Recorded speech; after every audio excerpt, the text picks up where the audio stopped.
How to set up Google Voice on desktop. First of all, open your preferred browser and go to voice.google.com. Sign in using your Google account. If you are already signed in, it will automatically show your account.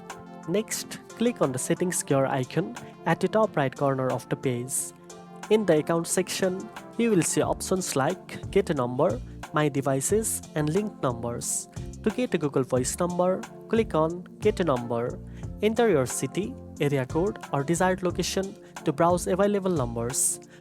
Once you find one that works for you, click Select. Google Voice will then prompt you to verify your existing phone number.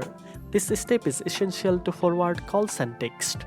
Enter your mobile number and complete the verification by typing in the code sent via text. After verification, your Google Voice account is ready to use. You can now make calls, send text, and manage voicemails directly from your desktop browser.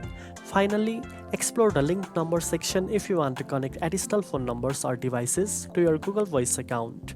This ensures you don't miss any calls or messages. Now you know how to set up Google Voice on desktop. If you found this video helpful, don't forget to like, share, and subscribe for more tech tips. Thanks for watching, and I'll see you in the next one.